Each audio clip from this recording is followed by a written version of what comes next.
Di rumah sakit jiwa, seorang wanita dengan mata kusam. Biarkan dekan mengganggu sesukanya, sepertinya ini sangat familiar baginya. Namun jumlah korban seperti dia tidak terhitung banyaknya. Suah juga salah satunya. Pasien mesum, kepala departemen menakutkan, semuanya terjadi di sini. Seperti rencana untuk melahap Suah. Hingga hari itu, dia akhirnya tidak tahan lagi. Dia teringat perkataan wanita gila itu.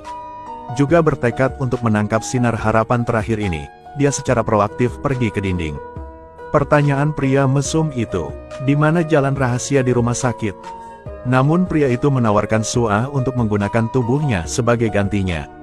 Ayo temui aku di kamar mandi besok. Suah jelas memahami berapa harga yang harus dia bayar besok.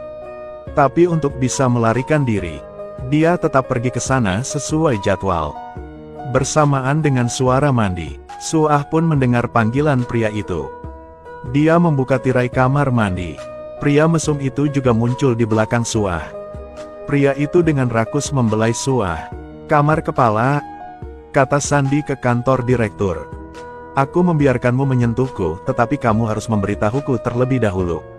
Itu nomor 4, kata sandinya diucapkan oleh pria itu. Pria ini juga kehilangan nilai kegunaannya. Suah mengabaikan rasa sakit pria itu.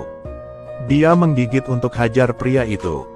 Suah memanfaatkan kunjungan direktur rumah sakit untuk memeriksa luka pria tersebut. Masukkan kata sandi ruangan direktur secara diam-diam. Tapi tidak mengharapkan itu. Kata sandinya palsu, tetapi bel alarm berbunyi. Tetapi karena pasien terus membuat keributan, direktur tidak mendengar suara itu sama sekali. Akhirnya, wanita gila itu menggunakan isyarat untuk berbicara dengan Suah. Saat ini, Suah sudah bisa membuka pintu kantor dekan sesuai keinginannya. Dia terus-menerus mencari jalan rahasia di ruangan itu. Setelah direktur menyelesaikan semuanya dan pergi ke kantor, untung saja Suah menemukan jalan rahasia di hadapannya. Dia berusaha mati-matian untuk berpegangan pada jeruji besi, tetapi tangannya tergelincir. Kakinya tersangkut jeruji besi, darah segar terus mengalir. Suah menahan rasa sakitnya, tapi kepala sekolah masih mendengar suara itu. Dia merasa aneh jadi dia jalan ke sana. Saat Suah bangun lagi, dia menemukan dia berada di jalan rahasia sehingga dia segera berdiri dan berlari keluar.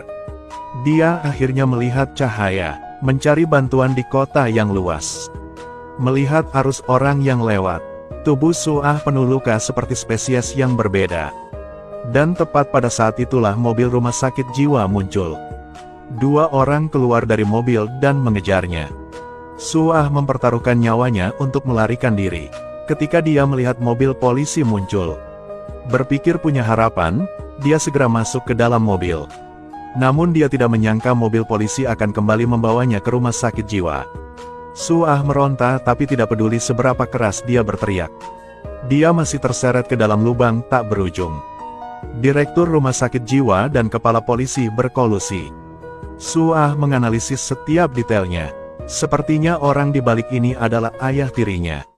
Setelah ibu menikah lagi, ayah tiri selalu memikirkan cara untuk merampas harta milik ibu.